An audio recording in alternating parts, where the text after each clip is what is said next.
Welcome to Lesson 3.3, Health Disparities. I realize you've already taken part of this in your community course, but I just want to take a global health spin on it. I'm not going to spend a whole lot of time on it, but it's imperative that we understand health disparities when we speak to global health. So there's different terminology that you'll find within health disparities. Two of the key ones that we see quite often are health inequities and health inequalities. A lot of people speak to these two terms as similar, but there is a little bit of a difference between them. So when I think of health inequity, yes, it's a difference in health, and yes, it's unnecessary and avoidable, but it's really related to being unfair and unjust. And then inequality is just kind of taking a step back and saying, yes, there's differences in health status between this type of group and this type of group, or this country and this country, related to health determinants. But it's more so related to outcomes, saying, there is a difference in health status, and it's related to outcomes. So oftentimes inequity will lead to inequality. So you may see that there's differences in access to care. So you would relate it to social determinants of health. And so you may say that's an inequity.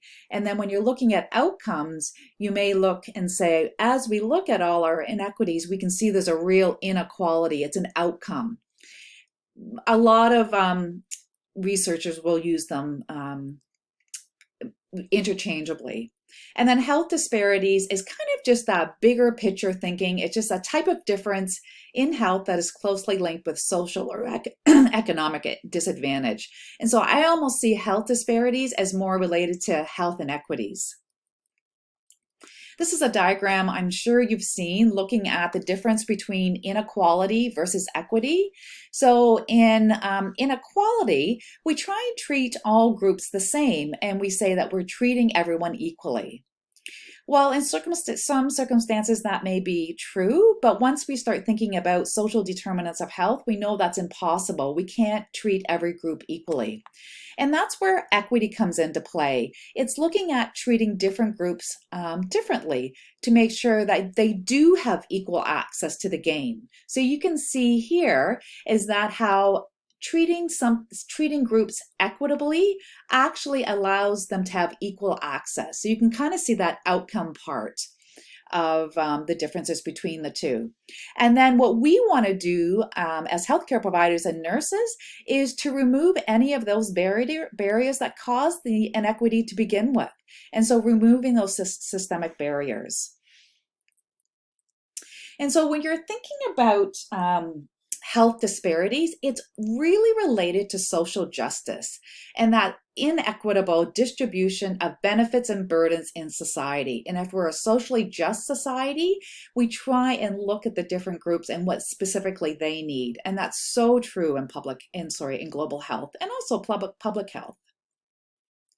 And so what we want to do as nurses is to find those systemic barriers or structural barriers and remove those barriers so everyone has equitable access to health. So when we think about health disparities, or when we consider the terminology of equity, equality, and health disparities, there's some key areas that we look at. And some of the key factors are the health status of certain groups. Why are certain groups healthier than other groups? Their access and coverage of health services. And when we think of access, we think of many different things. What's the geographic availability? Is there health access close to individuals? What is the availability of health services? Is it delivered by properly trained individuals? What is the financial accessibility? Do individuals have the ability to pay for services? Are there certain services are paid for? And then acceptability is big when you're looking at global health, in that certain services may not be in line with the local culture, norms, or expectations. So very key. So again, back to health disparities, we're looking at health status, access and coverage of health services, protection from financial risks. Are people going to be so poor because they've had to pay out of pocket for health services? What is the fairness of health financing? Are we giving more access and more financing to those groups that need it? And similar to the distribution of health benefits. So again, when looking at health disparities, these are things that we need to take into consideration. And again, you know all about these. These are all just your social determinants of health. And this really needs to be taken into consideration with global health concerns. So your social and economic status, ethnicity, gender, religion, location, occupation, your social capita, how much do you make? How much do you provide for your family? For you as an individual, are you good social capital for your country? Are you needed in your country? And your sexual orientation. And so, in addition to these, it's important to keep in mind that these key issues not only happen across countries, but they actually happen within countries as well. And we're going to speak to that. So these are some of the common patterns that we see with health disparities. So it typically, health disparities are related to those less well-off people with less social and political power. So power is huge. And it's related to, because of these less well-off and less social and political power, you tend to have generally worse health, poorer health services, and less protection in financing of health services than those people who are better off. It's also important to note that there's certain groups that tend to be less well off. And those individuals and those groups tend to be women, Indigenous people, ethnic, religious, and other minority groups, the poor, those living in rural areas, those working in the informal sector of the economy, those with limited education, and those who have relatively lower levels of social capita. Generally, disabled people, people with mental illness, and lesbian, gay, bisexual, and transgender people will also face discrimination that leads to inequities, inequalities, and disparities in health. I want to talk a little bit about health disparities across countries and health disparities within countries. And so we've already talked about the health disparities across countries when we looked at those key health indicators. But I just want to bring your attention again to, why should it matter where you live in the world? So look at these health indicators between Afghanistan and Canada. So infant deaths, 129 to 5. Your under 5 death rates, 257 to 6. Life expectancy, 42 to 78. This is almost double, 43 to 83, double life expectancy. And then look at the health human resources, physicians and nurses per 10,000 population, 2 to 19 and 5 to 75. And so you can see enormous variations in these basic indicators. And these differences reflect, yes, different states of economic development, inequitable relationships between country, political reasons, but it also may have you think about, in Afghanistan, is it all just about the economy, or is it more so about that maybe they just don't care about the less fortunate or the less well-off groups? I also want to talk about the health disparities within countries. Now, there are some countries that really don't have any health disparities within their country. A lot of these countries are the Scandinavian countries. But we know ourselves that we've got true health disparities within countries.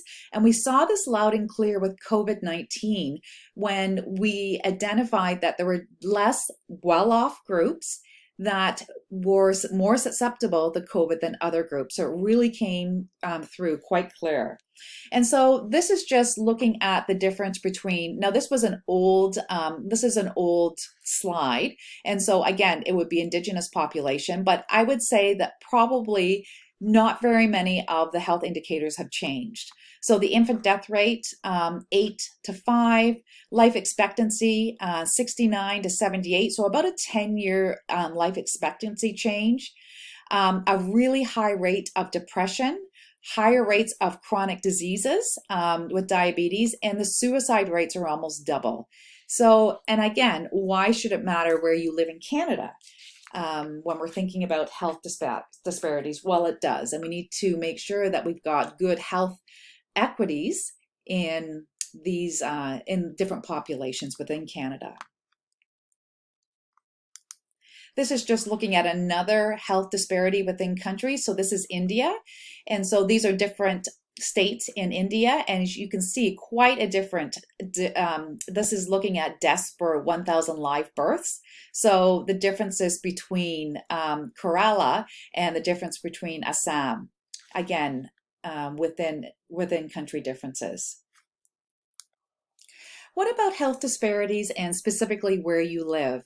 Well, they found that urban dwellers tend to enjoy better health status, coverage, and access to services than rural dwellers.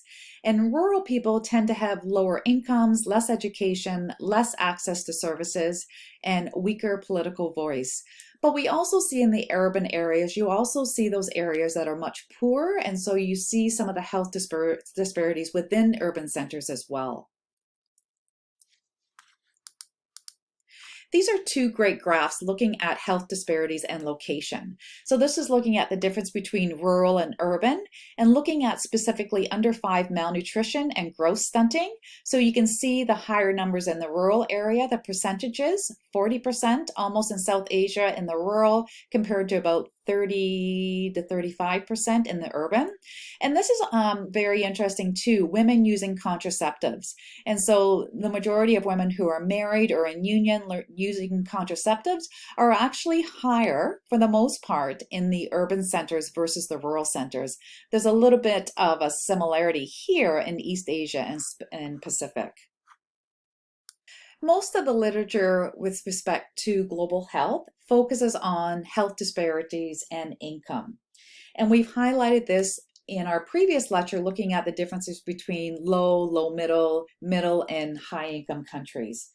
And so there's a large gap in access, health coverage, fairness, and benefits between less well-off and better well-off, whether between countries or within countries. And it's often examined by looking at the income quintiles, so the amount of people in each income level. Obviously, we know higher income is associated with better socioeconomic status, so better education, better social determinants of health, so better housing, water access, sanitation, hygiene, health services, and safer work environments. So basically, health is wealth. We know that if a country is economically growing, then their health of their country is better as well.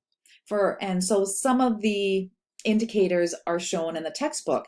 This is looking at births attended by a skilled professional. So in the poorest country versus the richest country. So more births are attended by skilled personnel in higher income countries. Look at malnutrition and the growth stunting of under age 5 children, the differences between poor countries and rich countries. And also, in the textbook, it looks at the coverage of measles immunization by different income groups, as well as infant mortality rates. So basically, health equals wealth, and we need to, as global health citizens, to be trying to improve that economic status of countries. And I'm going to show you how I've done that in Ghana when we come back and we talk face to face. Other areas would be the health disparities and gender. Unfortunately, if you're a woman, you tend to have worse health outcomes, especially in the low middle income countries. So there's a great quote by an E.M. Murphy that says, being born female is dangerous to your health. So women face many health concerns related to their diminished place in many societies. Examples would be female infanticide, less food for female children, lower enrollment in school, violence against women, and it goes on and on and on. So we do see health disparities related to gender.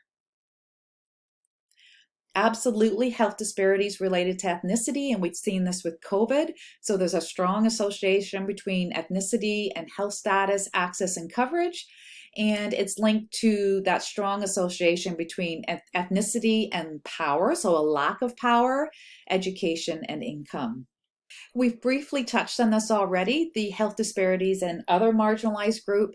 So example for those in stigmatized occupations, those with physical disabilities, prisoners, and our LGBTQ2+ population. So definitely we see that. And we're going to talk more about those populations later in our groups.